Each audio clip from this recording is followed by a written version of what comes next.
Welcome to Sober Sunrise, a podcast bringing you AA speaker meetings with stories of experience, strength, and hope from around the world. We bring you several new speakers weekly, so be sure to subscribe. If you'd like to help us remain self-supporting, please visit our website at sober-sunrise.com.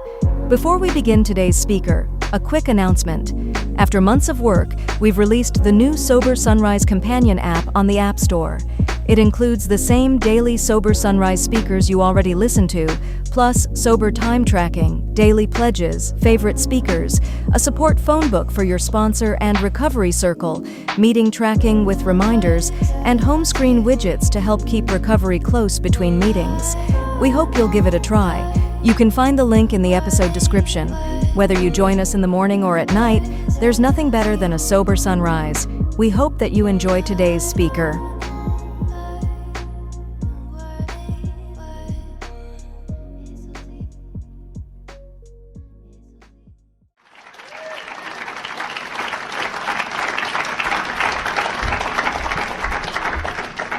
Can y'all see me? All right. Oh, yeah. All right. My name's Casey Reed. I'm a recovered alcoholic. Hi, Casey. And I never thought that... Oh, yeah. Here we go. Lots and lots. And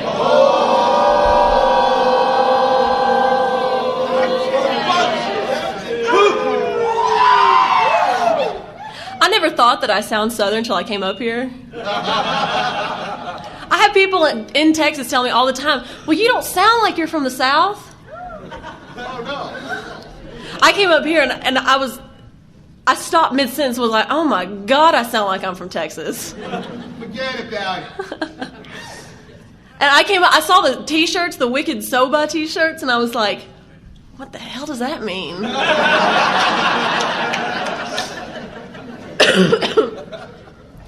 Down south, we just say fucking sober.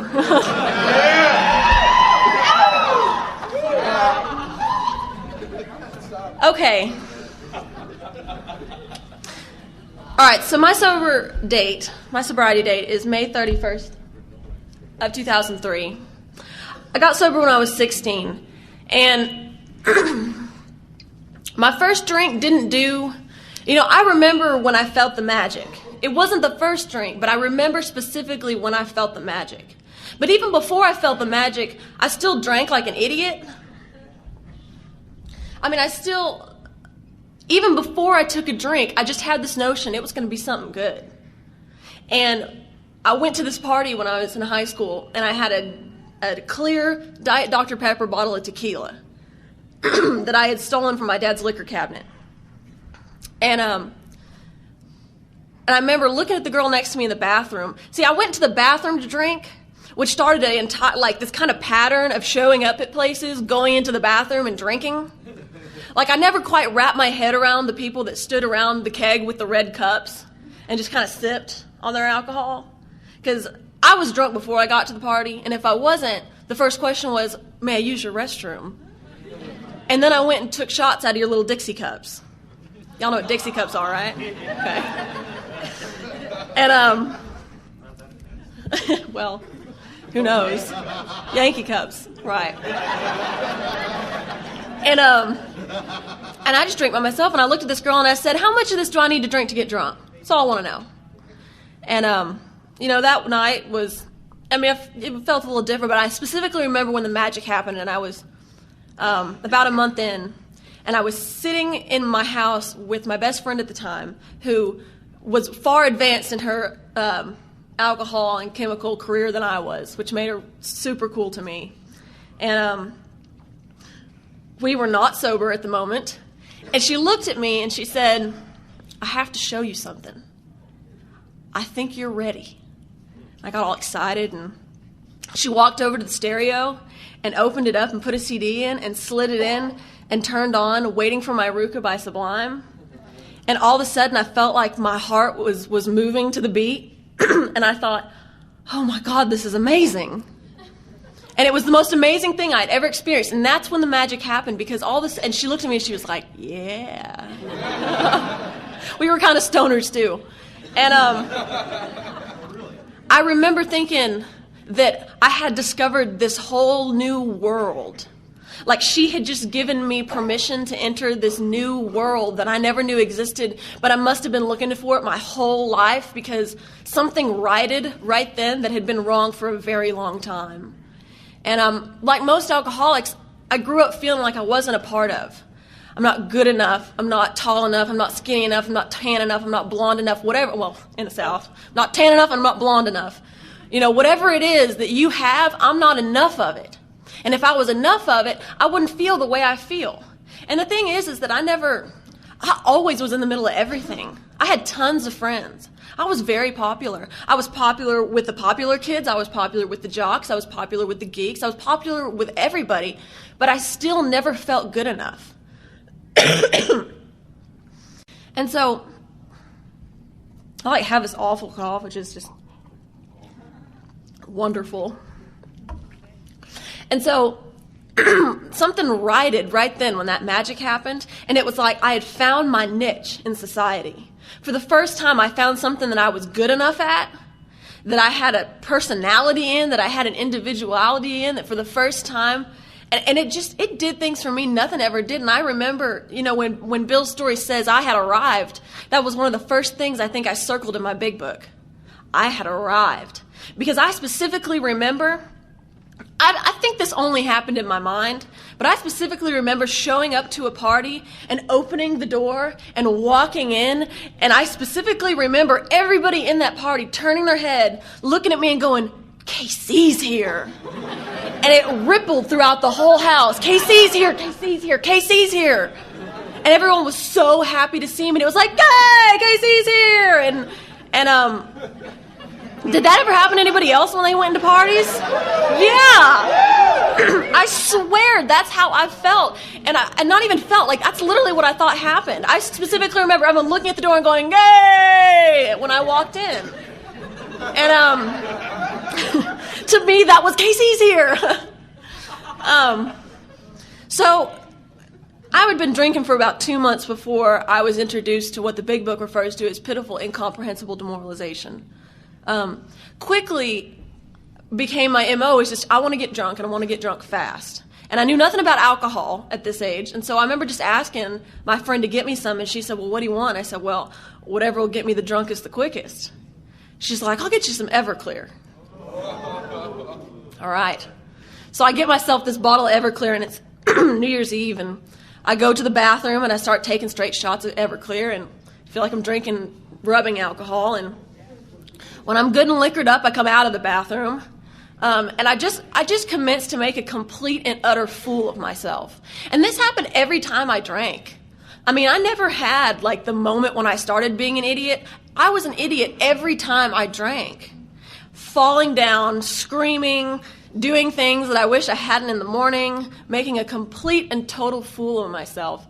And I remember waking up. Well, I got caught that night, and I remember going home, and I'm sitting at the table, and I found something out that night that served me well, which is if you act really angry, you appear more sober. So I just started screaming about how it wasn't mine, and this is BS, and I can't believe somebody put that in my bag, and da-da-da-da-da, because if I just get angry enough, because you look irrational when you're angry anyways. I was afraid if I tried to sit there, I'd be like... So I just tried to make lots of big movements and then storm off to my room. And I hated the way it felt to be drunk a lot. I hated the way the room spun. I hated the way it was like when I was sober, I just wanted to get drunk, and when I was drunk, I just wanted to sober up. And I remember taking lots of showers because for some reason I thought that a shower would sober me up. So I remember being in the shower drunk at 3 a.m. and you just start crying for no reason. It's just weird. And so... I remember waking up in the morning, and when I read that part of the big book that said pitiful and incomprehensible demoralization, I knew exactly what it meant.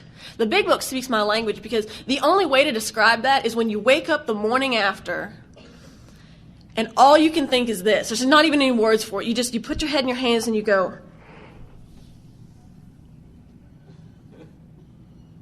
"Oh my God."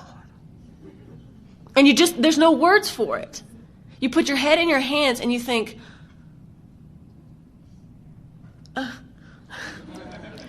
And I remember the feeling of gratitude I felt that it was Christmas break and I wouldn't have to face anybody for at least a week. So I kept drinking. I mean, that was a great experience, so I kept drinking. I got involved in a lot of outside issues, if you catch my drift, badly and hardcore, and they brought me to my knees and stuff. I don't talk about them from the podium, but they are a part of my story, so I just mention them. I went to an all-girls private Catholic school in Dallas, Texas. I can tell you why girls in plaid skirts and bows like people in all black.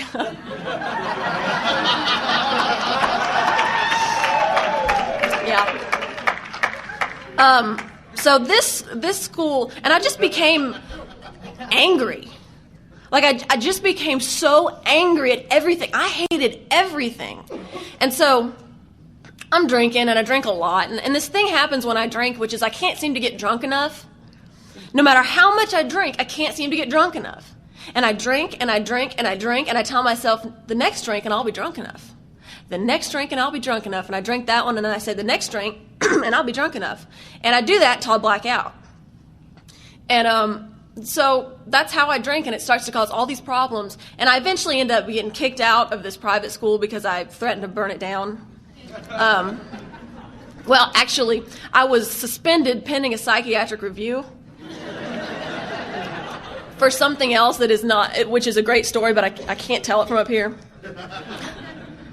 And I was so mad about that I walked back to religion class and wrote, "I hope Ursuline burns to the ground" up on the blackboard. And apparently that's a threat these days. So they called me on my suspension and said, "You can just not come back. That'd be great."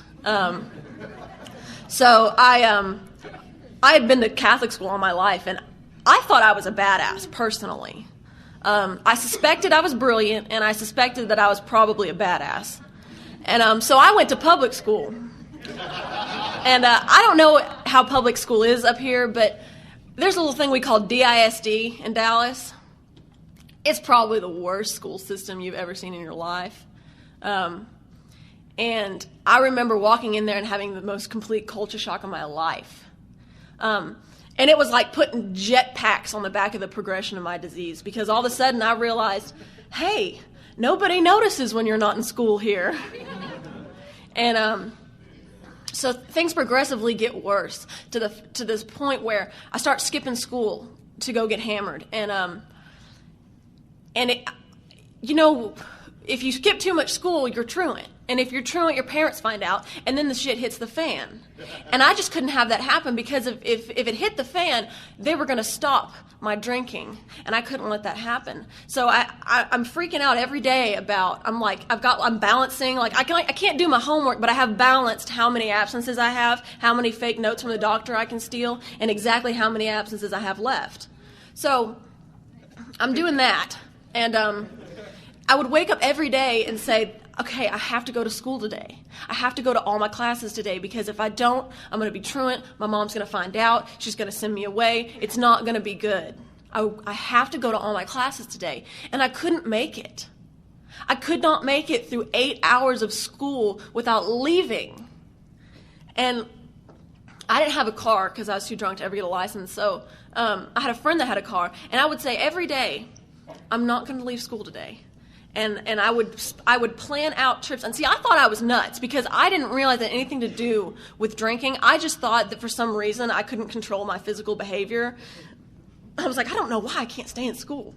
So I would plan. I knew the way she took from class to class, and I would purposefully take a different route, because I knew if I ran into her, if I saw her, if the thought even entered my mind that I should leave school and get hammered right now, I was going, whether I wanted to or not. And so I would see her, and I would be like, oh, man. So we'd walk together, and I'd say, we really got to stop skipping school. And she'd say, yeah, I know, we really got to stop skipping school. And I'd be like, I'm going to get in trouble. Yeah, I'm going to get in trouble. And this conversation would continue as we hit the crash bar to go outside and get in the car. Because it was just that nuts. And I had the same problem with sneaking out of my house at night. I couldn't figure out why I couldn't stay in my house. Because the moment, and I was such a MacGyver, man. I had I didn't want the phone to ring, so I would like go back to the computer room and like mess with the wires in the back of the computer and plug a phone line that I had hidden in the part of the house in the back of the internet line. So, and then I would hold a pillow over it so when it would ring, I could answer it. And people would be like, let's go out tonight. And then the same conversation, I can't really go. Okay. And for a while, I just walked out the front door, then I walked out the back door, and then I started using the windows and whatnot. And every night I would say, I can't do this again tonight. I can't do this. And every night I would. And so came time when I got caught one night. Well, I went out and I got caught. And then I had all these consequences. And I was always a fan at 16 of thinking that the consequences were the reason I was so miserable, right? If I could just quit sneaking out and quit getting caught, I wouldn't be so miserable. If they would just get off my back, I wouldn't be so miserable. So I come home, and I'm caught, or whatever. So I'm like, okay, now I really can't sneak out. And they asked me, how are you getting out of the house? I mean, how are you getting out of the house? And like a good alcoholic, I lie. And here's the thing. Looking back, this is how I knew when it came time that I realized I'd lost control. Because at this point, I'm like, the way I get out of my house is I crawl out the window, I walk down the street, a friend picks me up, we go get hammered. Now, when I'm asked how this is happening and what's going on, I say, well, I walk out the back door. I walk down the alley, just kind of walk around the neighborhood for a while. I mean, that's my story, right? So we probably get an alarm system on our house to keep me in. And but they don't put one on the windows. So I start going out the windows. Whatever, that's why I didn't tell them I went out the windows. And so I keep doing this, and it got to the point where I'm thinking in my head, I don't want to do this. I don't want to do this. I really don't want to do this. And I'm thinking this as I'm scaling down the walls of my house. As I'm getting in the car. As I'm sitting in a rave. As some weird dude is giving me a back massage. I'm like, I don't want to be here. I don't want you to touch me. I want to go home. It's cold. I hate raves. We are in the middle of a field in Texas. And I want to go home. But I would do it. I mean, it was like a prisoner walking to the execution booth. You know what I mean? Just resigned to the fact it was going to happen. And so I had this, I got really heavily involved in some outside issues that I told myself was only going to be a spring break thing, and then spring break turned into 3 weeks. And I had this thought, you know what? I'm going to leave my house tonight. Just this once, right? Just this once. I won't do it after this. It'll be fine. So I go, and in the interim, the cops get involved, and I run, and I hide. And I was laying down on some dead leaves in a bush. And I remember trying not to breathe because I felt like my heartbeat was causing the leaves to crinkle. My heart's moving, and I'm like, stop my heart, stop my heart, stop my heart. So I don't get caught by the police, and they send my friends home. But the problem was the house I was hiding in the backyard of was like a friend of mine's. Their grandmother catches me, and I cry like I always cry because I'm a girl, and I just start the waterworks and say, please, I've never done anything like this before. It's the same thing every time. I've never done anything like this before. It's so-and-so, and I just, and so she's like, okay, well, I don't know if I'm going to tell your parents or not. So I go home that night. And see, I've already been told, if this happens one more time, your life is over. And I'll never forget this. My mom walked in on me, and I was in the bathroom, and I was crying on the floor. She said, what's wrong? And sometimes you say some things, and you look back, and you're like, why did I say that? But it's almost like God allowed you to speak what was in your heart, even though you don't have the capacity to. It's kind of like talking about saying, I need help, and then being like, wait, I don't know why I just said that. Take back, never mind. She walks in, and she's like, what's wrong? And I start crying. I tell her, I said, I snuck out last night. And I said to her, I know I don't like the consequences of my actions, but it's like I forget how bad it sucks to suffer the consequences when I go to make the decision to do the action. And my mom's eyes got real big as she backed up. And it was that moment she occurred to her there was like an addiction problem, because I think they just thought I was sneaking out of the house and hanging out. And I'll never forget, this was the turning point, because I looked at her and I said, I think we need to put an alarm on the windows. Which is funny, but when you think about it, that's the moment when I said to myself, I can't stop. I can't stop doing what I'm doing. And I keep telling myself I have control over it and I can stop when I want. And, I'll curve it before it gets me in real bad trouble. And I flat out told her, I was like, I'm not going to be able to stay inside the house. You're going to have to put locks on the windows. And so they do that. And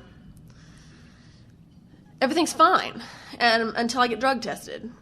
And then everything is not fine. And that's when I go into my first rehab. And it was a 7-day detox program. And I was nuts.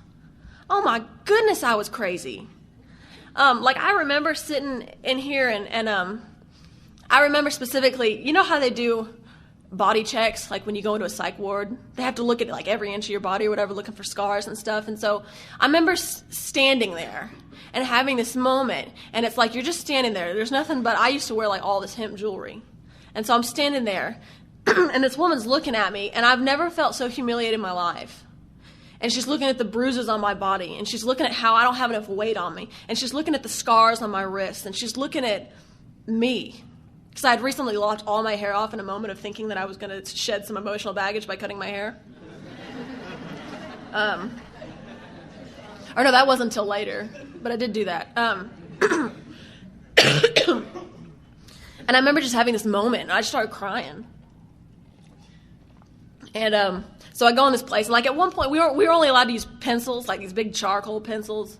And this one girl was complaining about how like she can't turn in her homework if she doesn't do it in pen. She can't. and the big old nurse is like, well, honey, you can't have a pen. And I don't know why, but I just snapped. And I looked at this nurse and I was like, that's not how you treat sick people. And I just started screaming and crying and freaking out. And they were like, go to the bathroom and clean yourself up. So I went to the bathroom and I just could not, something snapped and I could not stop crying. And so then they sent me to the quiet room. And I went and laid on that little like cot, the one room with the window and the camera. And I just cried and shook. And so I get out of there, and I remember having this moment. I forget if it was after this or before this. See, I didn't believe in God. I went to Catholic school for 11 years and then got kicked out.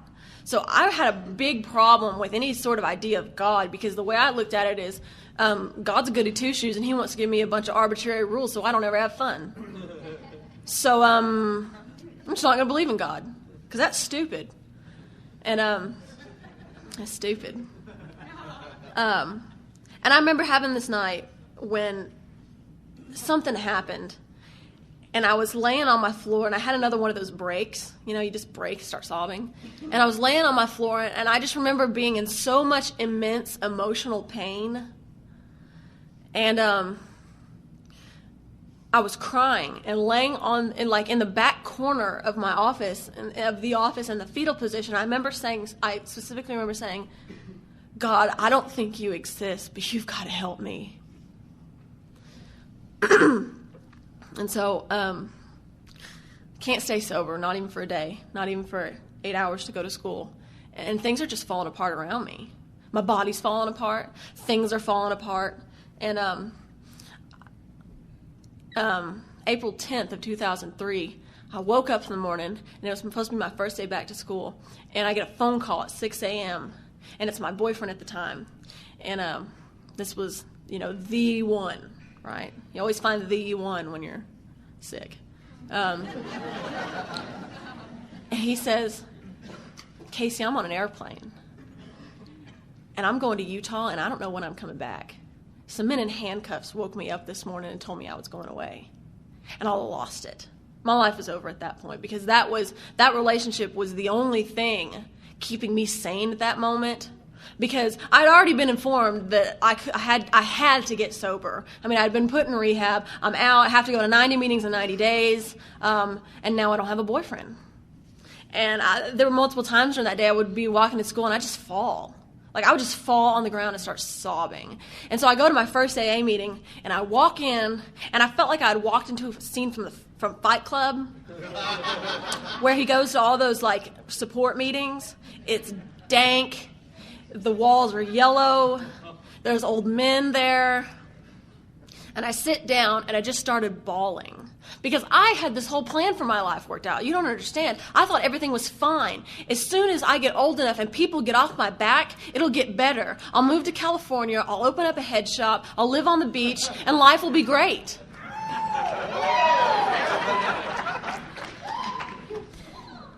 And at that moment, and I felt like looking at my life was like looking down a long hallway, you know? I kind of had a plan. And I was okay with that plan. And that plan kept me sane. And sitting in that AA meeting, having to wrap my head around the fact of waking up and having to be sober tomorrow, I felt like all of a sudden that hallway became a brick wall 3 inches from my face. And that's the only way I know how to describe it. Because I remember thinking, you don't understand that I can't do this. And that's all I could say. I couldn't explain anything else that I felt inside of me except, no, you don't understand that I can't do this. I can't wrap my head around this. I can't do this. And that's a hard place to be. Does anyone know what I'm talking about? That just, no, you don't understand that I can't do this. But at the same time, you have to do this. And this guy pulled me out. This guy that I went to school with pulled me out, and he took me out in the hallway because I was crying, and he said, he just kind of looked at me, and I go, what am I supposed to do when I'm sober? He looked at me, bless his heart, and said, it's kind of boring. We played video games, and I just like I just lost it. So I got sober, and I had a new plan. I'm going to stay sober till I get out of college. I'm a sophomore this time, and then I can do whatever I want. Fine. I'll stay sober for the next 2.5 years, and I'll do whatever I want. Lasted a month. And see, what happened was, when I was in treatment, I honestly didn't think that my drinking had anything to do with how much my life sucked. And when I was in treatment, they cleared my head enough for me to be able to piece together some things. And I pieced together, I can't stay in my house at night. And then well, what do you do when you go out? You get hammered? And I was like, oh. So maybe it's not that I can't not sneak out. Maybe it's I can't not get hammered. Same thing with leaving school, and same thing with, wow, every time my friends pick me up and we don't get hammered, I get pissed. Because that's just what happened. I just assumed that's what we were going to do. And so I made some connections, and I thought, okay, well, here's what I'm going to do. Since I don't want my life to suck, and I've made a logical flow chart of when I do this happens, and I don't like it, and so I'm not going to do this. And I'm like, all right, you know what? I'm not going to drink. I'm not going to lie. I'm not going to sneak out. I'm not going to skip school, and I'm not going to lie about where I am. Good plan. Because then, if I stop doing those things, I won't have consequences, and life will get better, right? That makes perfect logical sense. So, I do that. And the thing is that I thought when you get sober, things were supposed to get better. Things got worse. A lot worse. I've never been so miserable in my entire life as going to a meeting every day and wanting to do nothing but drink. And I have no clue what any of these people are saying has anything to do with me. And they told me get a sponsor. And I just kind of was like, all right. And I remember I was sitting with these two ladies, and I was like, hey, will one of y'all be my sponsor? And they go, well, let us give you our number. So I never called them because I never cared anyways. And I was just miserable. That was the most miserable month of my life, is that month at 16 when I was sober. And so I thought, well, screw this. If this is sobriety, I'm getting drunk. And so I lasted a month. And then I had a really good reason, though. I had a really good reason for breaking my month of sobriety, and it was my best friend's birthday. And you just needed to celebrate on your best friend's birthday. And so we got a bottle of wine, and I went to this hotel room, and I had every intention of going home on time and not lying about where I was. And I started to drink, and it's like all the other resolutions just go out the window. Because before I know it, that feeling starts to hit me, and all I can think is, this is good. I need to amplify this by about 1,000. And so I'm drinking, and all of a sudden, time comes and goes when I'm supposed to leave, and my ride's like, you ready to go? And I'm like, see ya. I will find a ride home. So they leave, and I call my mom, and I'm sitting on the phone with her, and it's raining real hard, and I'm like, listen, Mom, I'm on my way home, but there's this huge storm, and I really want to be safe. And she's like, where are you? And I'm like, I'm pulled over at a Applebee's. I look across the street, and we'll come home as soon as it lets up. Well, okay, honey, you just be careful. And I remember sitting on the phone, looking out at this storm, and I had this thought, and it was a casual thought, and the thought was, didn't I say I wasn't going to do this anymore? Didn't I say I was done with this? And I remember just being amazed for a moment at the fact that here I was again so quickly, that there was no premeditation, there was no thought, it just happened. And I thought, that's funny. It didn't really mean much to me at the time. It was just a thought that I had. So I proceeded to get drunk, and then I just started to get real drunk all the time. and then 2 months after that, so I got drunk for a month, and then I got sent to my second rehab. Here's the thing about my second rehab. I knew that if I got caught again, I was going to like residential long term, right? Anybody's parents ever threaten that? I'm sending you away if you get caught again. So I do it again anyways, and I get caught. And I remember my parents are divorced, and you know you're in deep when you walk into your living room and both your parents are standing in there. I walk in and I'm like, back away slowly. And my mom's crying. She's like, you're going to Morning Star, which is like the name of this podunk little trailer in Oklahoma where they sent me. And my mom lied and said I'd be there 30 days. I was there 18 and a half months. Yeah. And I learned a lot of things here. And here's the thing. I learned a lot of stuff in treatment. I learned a lot of stuff about my inner child and my ego states, and we had AA. We had a lot of discussion meetings where we just kind of talked about what treatment we were working on, and I mean, I could seriously fill 3 hours talking about 18 months in treatment, but I kind of feel like Dr. Bob, where he has that one sentence where he's like, I will not relate to you all of my asylum experiences. So I was in rehab for 18 and a half months. We'll leave it at that. I went in hating my life, and you know that feeling. I woke up every morning, and as my lids parted, reality just rushed in, and I had this sinking feeling, oh my God, this isn't a dream. And I had this like 0.1 thousandth of a second every morning of pure bliss before reality rushed in and just ruined it all. And so, needless to say, I start making consequence lists, and I start doing treatment, and I start going through packet steps, which is the steps with packets. And I can't figure out why at 14 months I want to drink. I've done so many step 1 packets. If you showed me one, I've probably done it. And I cannot not want to drink. And I can't figure out why. And I start to get worried at 14 and a half months. I haven't had a drink in 14 months, and I'm thinking, crap. If I don't figure out, because at this point, I kind of want to be sober. You know, like I've seen that I can't keep doing what I'm doing if I ever want to be happy, right? I may be 16, but I'm not going nowhere, and I'm going nowhere fast. And I never woke up and said, I'd like to be a 40-year-old crackhead one day. But I finally made the connection that I was going to be one whether I wanted to or not, because I was under the delusion one day I was going to wake up and just not want to drink anymore. And I was just waiting around for that day. I thought maybe it would be when I went off to college. Maybe it would be when I graduated from college. But at some point, I would wake up and grow up. And I would have a husband, and I would have a dog and 2.3 kids, and I would have a picket fence. And that was what I wanted. But, well, no, I wanted to head shop on the beach, let's be honest. But at some point, I wanted to have some normal semblance of a life, right? And so I've realized my life ain't going that way. And I've made so many consequence lists that I could recite them in my sleep. And I still want to drink. And I start getting real worried, thinking, if I don't start waking up wanting to not drink or not wanting to drink, I don't think I'm going to stay sober. And they told me lots of things, like play the tape through and give yourself a mirror affirmation and all these kind of things. And I can't figure out why. It's like they used to say, the reality of your disease has not sunk in. Well, hell no, it isn't. I wish it would.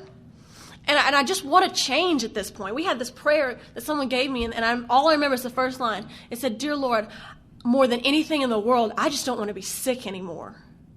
And I would say that every day. And I started to realize they kept telling me the solution was God. And I've got to have this fundamental change. Every cell in my body has to molecularly change for me to have a chance to wake up in the morning and not want to drink. And it ain't happening.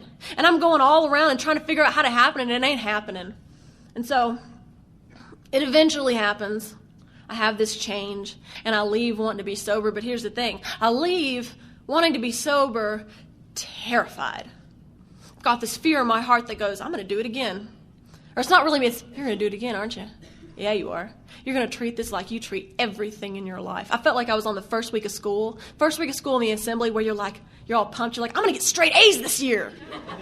Right? By the second week, you're like, B's. Third week, C's. Fourth week, you're like, I'm going to pass. Good thing the teachers like me. Maybe I need to get real nice to somebody in the registration office. And so I just knew I was going to do sobriety the same way. My motivation for it would fizzle, because that's how I do everything. So I get out, and here's the thing. I went to meetings. I went to a lot of discussion meetings, and I talked. I like to talk, and I thought I knew what I was talking about. And here's the thing. We had these sheets where you had to do stuff every day. You got to read, you got to do this. And we had to read 10 pages of the big book every day. And I was in treatment for 18 and a half months, which works out to 5,200 pages of the big book that I had read by the time I graduated from this treatment center. I could quote it. I could tell it to you frontwards, backwards. I could tell you what was italicized. I could tell you the page number and the punctuation at the end of that sentence. And I had no freaking clue what I was talking about. And so I get out, and I'm kind of mutzing around, and I'm going to meetings, and I get myself a boyfriend because that's a good idea. And I get a sponsor, and we do a step 1 packet, and a month later we do a step 2 packet. And at the same time, I had a friend that followed a guy over to this meeting called Primary Purpose. Yeah. And I hated him. Because they said stuff like, there's one way to work the program. And they would do big book studies, and they would go through the big book line by line, and they would go through how to do a 10-step, and I'd be like, you'd think to yourself, I don't really do that. But I would tell people I've done the steps, I work the program. And I don't really do that. And the thing is that I had all these, I remember sitting in a counselor's office crying when I was out and saying, I don't think I'll ever get the peace I had when I was in treatment. Because I don't know about you, but I was happy in treatment for a long time. I do well in institutions.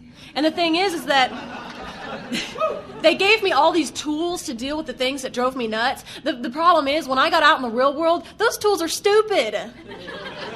If I was afraid that people were judging me in treatment, I could raise my hand at any point in the day and go, are y'all judging me? And all 15 smiling faces would go, no, Casey, we're not judging you. Awesome. If I had an overflow of fear, emotional whatever, no matter where I was, I could stop and say, I need to share. And I would share, and I would get it out, and I would feel some relief.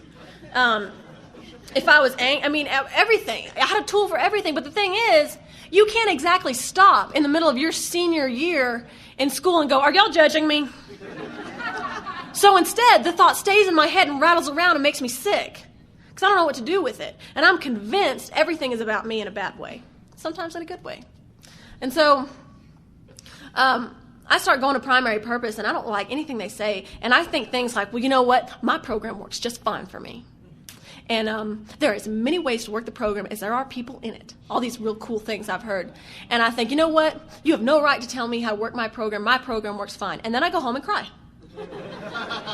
Because my program doesn't work fine. Because my life is starting to suck again. And I'm starting to lose the motivation. And I was under the impression that you went to meetings to hear somebody say something inspirational that would motivate you and inspire you to not do something stupid until you went to the next meeting. And then hopefully some old fart would say something inspirational in that meeting and you could hang on to the next one. And so, I don't know why, I kept coming back to Primary Purpose. It's like I would leave every night pissed, and I would come back for the next meeting. And the more I went to Primary Purpose, the more I sat in my other meetings and went, these people are sick.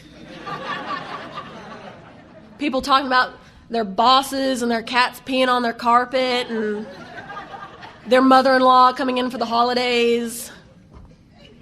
So at some point, I fire the sponsor I have, and I get a new sponsor. And she sits me down, and she says, we're going to go through the steps.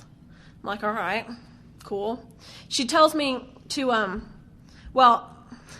go and I ask her to be my sponsor. She's like, yeah, read from the preface to page 44 and call me when you're done. And for some reason, when I came out of treatment, I was like, you know how you have ranks in treatment? So I still had all this ego from treatment, like, I'm a phase 3 senior client. I will have this reading done tomorrow. And so I get it done, and I call her the next day, and she's like, awesome, come in, we'll talk. So she starts talking with me. If you have a big book, and it's with you, let's go to the doctor's opinion. Because she starts talking to me about what step 1 means. Yeah, I'm a quoter. Somebody asked me that last night. I was like, I'm a big book thumper. They were like, are you a quoter? I'm like, yeah, I am. All right. So she says, well, let me explain to you what step 1 is. And the thing is, I think I know what step 1 is because I've done 900 packets about it. I've answered 44 questions. I've done a SASSY test, and it says I'm an alcohol dependent. SASSY test, y'all ever did those? They're what they give you to psych wards. They're like 44 questions, and then they come back and they're like, well, according to your score. So she says, you're powerless over alcohol because you have physical allergy to alcohol, and so do I. She says, doctor's opinion says we believe and so suggested a few years ago that the action of alcohol on these chronic alcoholics is a manifestation of an allergy, that the phenomenon of craving is limited to this class and never occurs in the average temperate drinker. And she said, you know, I drink the way I drink because I have an allergy. I've got an abnormal reaction to alcohol. And she even got scientific on me. She was like, my liver and my pancreas doesn't secrete the necessary enzymes to metabolize alcohol like a normal person. And I had always thought that thing, allergy to alcohol, was just like a cute metaphor they gave you in treatment. So that if you're ever sitting in a bar and someone asks you if you want to drink and you say no and they say, why? You can go, I'm allergic. And apparently I really am. And here's the thing. She says that to me, and immediately I know she's telling me the truth, and immediately I know that I have that. Because I look back on all the experience I have about how I can't get drunk enough, about how I take a drink, and I need another one right now. And I need it strong, and I need to make it myself. And when I'm too drunk to make my own drinks, I'm telling other people, just make me one more drink and I'll be fine. Just make me one more drink and I'll be fine. And I don't really, and come to think of it, I don't ever recall the end of a drinking. Like, I don't ever recall putting the handle down and being like, woo, I'm good. I can think of maybe 3 times where I just took a couple drinks in my whole drinking career. But for the most part, when I sat for a sitting, I didn't stop till I blacked out, passed out, ran out, or got caught. I mean, I got creeped out when I thought about that because I was like, oh my God, I do have an allergy. I have a craving for alcohol. When I start to drink, I crave the next drink. And when I have that second drink, I crave the third drink even worse. And I knew she was telling me the truth. So then she says, it's not the bad news. Awesome. She says, open your book to page 24. She says, the fact is that most alcoholics, for reasons yet obscure, have lost the power of choice in drink. Our so-called willpower becomes practically non-existent. We are unable at certain times to bring into our consciousness with sufficient force the memory of the suffering and humiliation of even a week or a month ago. We are without defense against the first drink. And I get pissed at this point because I spent 18 and a half months trying to get the reality of my disease to set in by making lists of my consequences. And I can't figure out why. I've written essays about it. I've written life stories. I've written all sorts of things to try and get me in touch with the emotional consequences, because if I can just get in touch with step 1, I won't want to drink anymore. I mean, that's what I thought. And so all of a sudden this makes sense to me, because this says there's something wrong with my head. Clearly. But what's wrong with my head is that I can't recall with sufficient force how much it sucked, which is what I said when I was 16 years old, crying on the bathroom floor and says, I don't like the consequences, but I forget how much the consequences suck when I go to take the action. Good God, my accent's coming out really bad, isn't it? I don't even think I sound this Southern when I'm in the South. And so it makes sense to me, finally. That's why at 14 and a half months of sobriety, I still want to drink. That's why I lay in my bunk at night and replay fantasies about what used to happen when I used to drink. The good ones, the good kind. And it makes sense to me. And here's the thing. My brain is depleted in that area because the human brain naturally has these little like lights that go off. I kind of envision it like nuclear meltdown with the lights start flashing. It goes, you know what I mean? When I go to do something that in the past has caused me pain, right? Like I fell off of a horse when I was 7. And I will not get back on a horse because if I walk towards a horse and I get near a horse, my heart starts to beat. Those lights in my brain start to light up and they're like, this thing will kill you. Back away. And to this day, I have this emotional reaction to that. My body protects me from getting hurt again. But I go to take a drink and nothing happens in my head. My head goes, woo! This is a good idea. The doctor's opinion tell me that the mental obsession of alcohol is that I can't tell the difference between the true and the false. The true is that things should be going off in my head that say this is not a good idea. Here's another, I thought about this one time and I was like, well, ain't that funny? Because have you ever taken a drink and like, say you drink a screwdriver and you get really, really, really sick and you can't, and after that, if you even smell orange juice, you want to puke? Why is it you can drink orange juice? You can't drink orange juice the next day, but you can sure as heck drink the vodka? I mean, think about that. My brain will associate that orange juice with the misery. And I recall with full force the misery and the suffering and the humiliation attached to that smell, sight, sound, and taste. But it doesn't do it to the vodka. I don't smell vodka and go, ugh. I mean, usually, you know? But I do it to whatever it is I drank the alcohol with. Like, that clearly shows me that there's something not happening right in my head. That I have a mental obsession that I can't, if I get a week or a month away from whatever bad consequence it was motivating me out of fear or inspiration to stay sober, all of a sudden it wasn't that bad. And it's going to be different this time. And here's how. And you know what? I was making a big deal out of this, and it's not that big of a deal. And if I just drink beer, or if I just don't do it this way, if I just don't do it with him, it's all right. And one of the reasons I get so fired up about what the book says is because for a long time I was told something different. And I remember trying so hard to bring about some sort of change in me, and it wouldn't happen. And so... And like my first sponsor said, Casey, it's real simple. You just got to want to stay sober more than you want to drink. And I thought, my God, if that was true, I'd be sober a long time ago. And the book clearly states, the most powerful desire to stop drinking is of absolutely no avail. Now, where the hell did she get that? So moving on.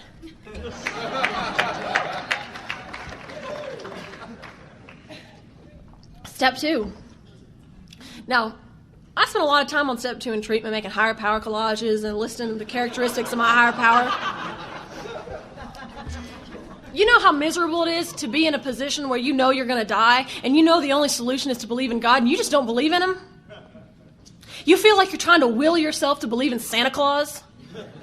Because you just can't will yourself into believe in something you just don't believe in. And I remember the whole time being like, I'm willing to believe in Him, but He just ain't there.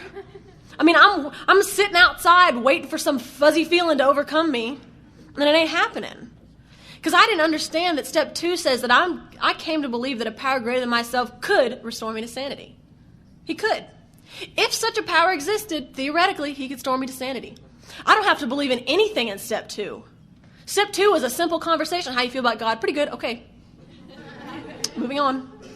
Because even if you don't believe in God, you can agree that if a power ruled the entire universe, He would have enough power to remove my obsession to drink, right? Whether you believe in God or not. And that's fine. And I was willing to put aside all the prejudice I had from going to Catholic school about how God was a goody two-shoes and wanted to put arbitrary rules on me so I had no fun. Fine. I'll put that aside. So then we go on to make this third step decision. And I always read the third step wrong. I mean, I always read that, step 3, turn your will and your life over to the care of God as you understood Him, right? I mean, so I've been trying to do that for a long time. But that's not what step 3 says. Page 63. I know it, but I feel compelled to return to the page anyways. Step 3 says, I'm going to make a decision to turn my will and my life over. Now, clearly, I don't know how to do that, because if I did, I'd be sober. But going through with the rest of the steps is what's going to bring about me learning how to turn my will and my life over and bringing my will in line with God's will. I'm just making a decision. I'm going to do what this woman tells me. And I always wondered, because if you read step 3, it talks about how we're the actor who wants to run the whole show and how I'm selfish and self-centered. And I read that, and I remember thinking, well, I'm kind of like that, yeah. And I always wondered, how many of y'all in here have done a 5th step? All right. So I always wondered why Bill did all this stuff about how we're selfish and self-centered, we're the actor at the 3rd step, because you never understand it till after your 5th step. Like after your 5th step, you go back and read and you're like, holy crap, this is me. I was always like, why did he put it at the 3rd step? And then I realized one day that the 3rd step doesn't say that I'm making a decision to turn my alcoholism over to the care of God as I understand him. Because there's no such thing as just turning your alcoholism over and having it removed. It ain't going to happen.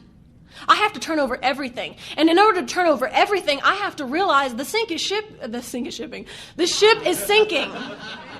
You know what I mean? It's not just if I get sober and stop drinking, everything will be great. Because if I start looking and I put aside the alcohol question, my stuff's jacked up.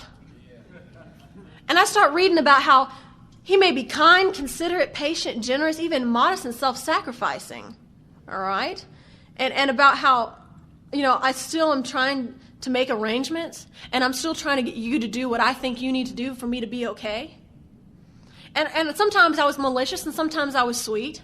But when it came down to the end of it, I was trying to get everything to go the way I thought it needed to be for me to get what I needed to be okay. Because if I didn't do it, if I didn't arrange everything and everyone to how I needed it so I could get what I needed to be okay, I wasn't going to be okay. Because if I don't take care of me, nobody will take care of me. Right? And I'll just float off into the abyss. I thought that. So Bill introduced all these concepts about how alcoholism isn't the root of my problem. Selfishness and self-centeredness is the root of my problem. And I have to get God to remove the selfishness and self-centeredness if I want to have a chance of that mental obsession being relieved. Because selfishness is directly linked to my mental obsession to drink. Which is why if I continue to live selfishly, I will not stay sober. I wish I wasn't sick. Okay. So I read it and I half understand it and I take this step. I make this decision. And it's funny because it says, neither could we reduce our self-centeredness much by wishing or trying on our own power. And I was reading that and I was like, that's why. That's why for 18 months I'm trying to bring about some fundamental heart change and I can't make it happen. So, moving on. So, step 1, 2, 3 happened in one sitting. I sat down with this woman. She talked to me about the physical allergy and the mental obsession, and she wanted to know if I understood that I was screwed. And I did. I understood that I was going to drink myself to death. I specifically remember this moment in treatment. We got this girl in, and she was detoxing very badly.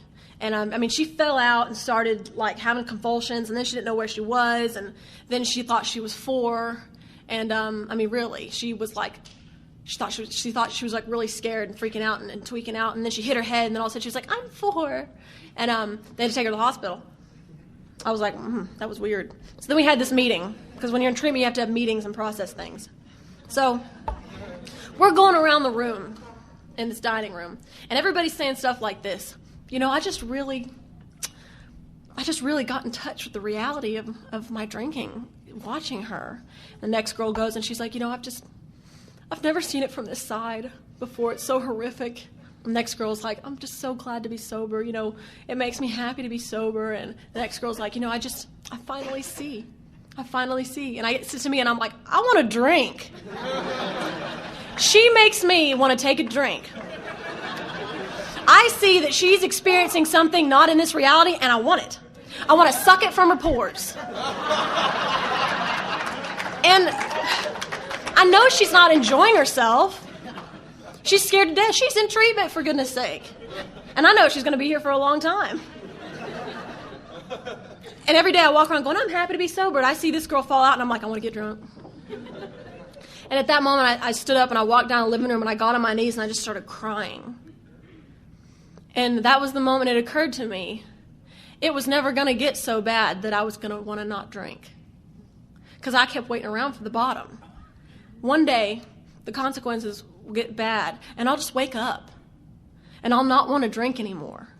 And then I won't drink. And that was the first time it occurred to me, these thoughts aren't leaving. Not without a fight. They're not leaving. No matter how bad it gets for me, I will wake up in the morning and think, you know what? I want what she has, and she's drunk. And so when we talked about this, I understood what the mental obsession meant. And I understood that I couldn't remove my selfishness by my own power and that I was completely helpless. So then after this, we stood up, we said a prayer, I gave her a hug, she handed me some 4-step sheets. Because it says, next we launched out on a course of vigorous action, the first step of which is a personal house cleaning. You haven't really done much till you get to the 4th step. Because they call the 4th step the first step. It's the first step of action. I haven't even gotten off the couch yet, right? I've had some ideas, and it was great. Anyways. Oh my God. Has it already almost been an hour? Wow. Time moves fast out here. Okay. All right. I'm going to have to pick up speed. So I start making this 4-step, right? And I go down and I make this 4-step, and I do it exactly the way it's outlined in the book, right? I have a list of people I'm angry at. I have a list of things I'm afraid of. And I have a list of people I've hurt by my sexual conduct. And I do it exactly the way it is in the book. And I don't have time to explain how it is in the book, but you have a book, read it, okay? So after I have my 4-step sheets done, we have no time for applause. I've got my 4-step done, and I go and I do my 5th step.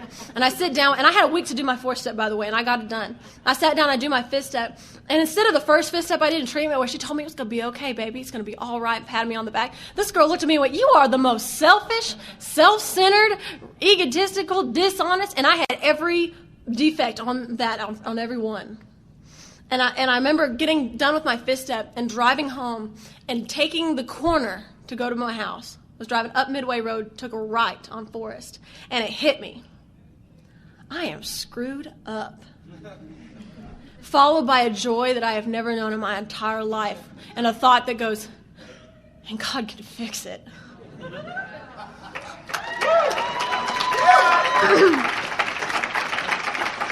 And I went back and I read the promises of the 5th step where it says that I'm going to be walking hand in hand with the spirit of the universe. And I always thought the promises in the big book were just poetry, and they're not. If you could have asked me right there, if I had never read the big book, and you would have asked me how I felt, I would have said to you, I am walking hand in hand with the creator of the world. Right? So I go home and I take my hour out like the book says to, and then I get on I do 6 and 7. And it always cracks me up when they have discussion meetings on step 6, because I don't know what people talk about for an hour. It takes longer to read the paragraph about step 6 than it does to take step 6. Because step 6 says, are you willing to have God remove all those defects of character? And I had a pretty good 5th step, so I was like, yes. And then I got on my knees and I said the 7th step prayer. Another one we can't talk about for more than about 5 minutes because all it is a prayer. And I said that prayer, and the prayer just reiterates what the 3rd step says, but it's like now that I've done my 5th step, I actually understand what I'm signing up to do. And I do that. And I got up off my knees, and then I took my 4th step, and I took all the names of the people on my 4th step, and I put it on a piece of loose leaf paper, and that was my 8th step amends list. And then I added all the people that weren't on there. And this is 2 settings so far. 1, 2, 3, did 4 for a week, came back, did 5, went home, did 6, 7, and 8. Came back and met with her, and we went over these amends. And she told me which ones to make. And I went out and I started making amends. But before I started making amends, she flipped over to the 10th step. And she said, here's the deal with the 10th step. When you have a resentment or fear or you're selfish or dishonest, you do what the 10th step says. And the 10th step has specific directions. So if you're wondering, do I do a 10th step? You don't. You don't. I call my sponsor every 2 weeks. Not a 10th step. Because the big book says a 10th step is, I'm walking down the street. I start thinking, here's a real life example. I'm laying in bed and I start thinking, that stupid guy. I can't believe he said he was going to call and he didn't. Ass. If he ever does call, you know what I'm going to say? And then I go on in my head about no, even better, I'm going to say, right? So I'm resentful, clearly. And what the big book says to do is number one, I ask God to remove the resentment. Number one, step one of the 10 step. I say, God, this is probably a sick man. He's got to be. He ain't calling. I'm kidding. Please save me from being angry. And then I call my sponsor. I say, listen, Dara, I sat up last night and thought about all the mean things I was going to say to this guy if he ever called, and that's a resentment. And I said my prayer to remove it, and I'm going to go be helpful now. So that's what else it says. It also says to make amends if I've harmed anybody. And then the most important part of the 10 step that completely makes the 10 step obsolete if you don't do it, I go help somebody. Because if selfishness and self-centered, I don't say I need a meeting, because if selfishness and self-centered is the root of my problem, how is going to a meeting and talking about me going to help it? I mean, that doesn't make sense to me. If selfishness and thinking about me is my problem, the solution is I need to go think about others. I need to go work with a drunk. I need to go down to a wind-up joint. I need to go pick up paper off the side of the road. I need to go up to the group and pick up cigarette butts. I mean, I just need to do something to not be in me right now. Okay? So that's what a 10-step is. And I start doing that as I do the 9th step, because the big book says we do it as we clean up the past. So then she also explains the 11th step to me, which is that I wake up in the morning and I do a specific list of questions and I spend some time with God. And there's a specific list of questions you're supposed to ask yourself in 11th step on page 86. And I do that every morning. And the night before I go to bed, I do a specific set of questions every night that is the 11th step. And then all throughout the day, if I get angry or irritated or agitated or doubtful, I'm supposed to pause and just not do anything and shut my mouth for once. So I do this 11th step. Then she introduces, I have 60 seconds to talk about the 12th step. All right, here goes. She introduced the 12th step, and the 12th step says that nothing will so much ensure immunity from drinking as intensive work with other alcoholics. His practical experience shows us that. So I don't know where in our fellowship we got, I need a meeting. And I don't know where in our fellowship we got, listen, I know the topic is step 4, but I'm having a problem. It's like, then go talk to your effing sponsor.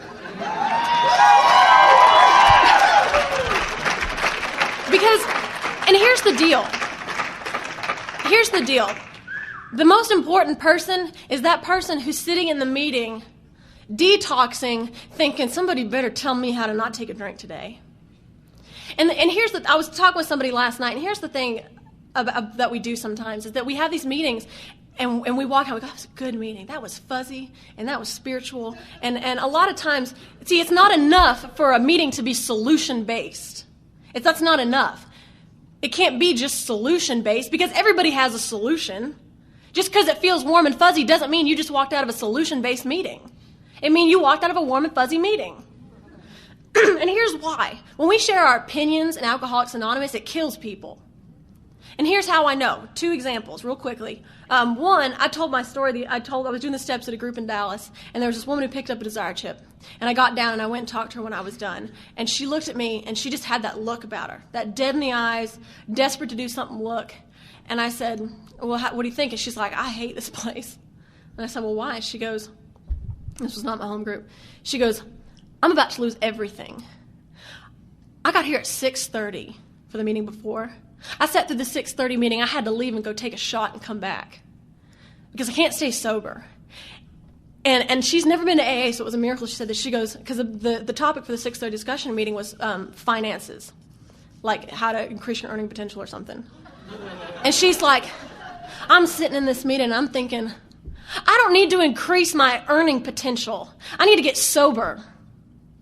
And the thing is that I spent a lot of time at treatment trying to figure out how to change. And I went to people and I said, how did you change? And they said, well, I prayed for everybody in the meeting every night.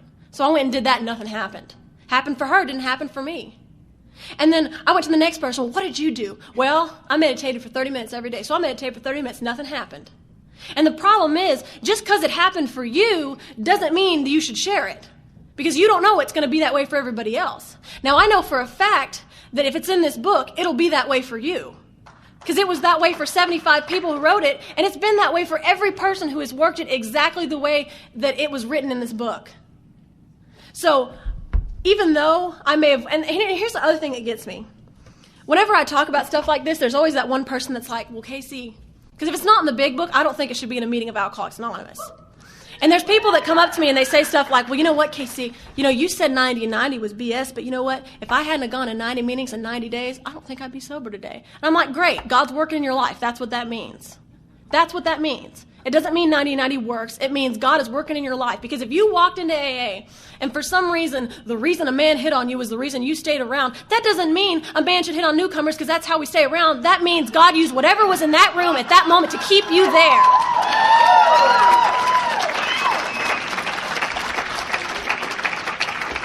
I will go over 2 more minutes. Because here's the thing. We want to stay here, and here's where I get this. I get this from the big book. This is justified in the big book on the first page of There's a Solution. It says, we're blah, blah, blah, blah, blah. We're like a shipwreck. It says, the feeling of having shared in a common peril is one element in the powerful cement which binds us. But that in itself would never have held us together as we are now joined. The tremendous fact for every one of us is that we have discovered a common solution. A common solution. Now, there are things that I do that my sponsor tells me to do that aren't necessarily in the book. Like, she'll say, well, what I think you need to do about that situation is this, this, and this. But we don't share that in meetings. Because that's her personal experience and personal advice to me that she has permission to give from the part in the big book where it says, having had the experience, you can give much practical advice to the person you are sponsoring. But she doesn't ever talk in a meeting and say, well, I just think that you should. No. We have a way out on which we can absolutely agree. So we can absolutely, every person in this room, agree on this solution. I don't know so much that we can absolutely agree on much of the stuff that's shared. It says, and upon which we can join in brotherly and harmonious action.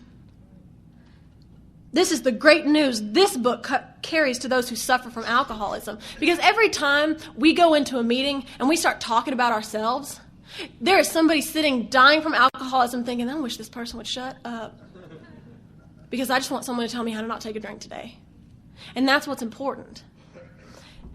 And I go to a lot of meetings. I think I make it sound sometimes like I don't like meetings. I love meetings. But I don't go to a meeting because I need to get some relief, because I get my freedom from the 12 steps of Alcoholics Anonymous and helping others. I go to a meeting so I can find another newcomer that I can bring into the solution.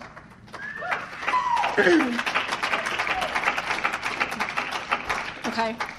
I could talk for hours, but clearly I've already gone over time, so I want to thank y'all for having me. I appreciate it. The other speakers pretty much told my story already, so I just want to thank y'all.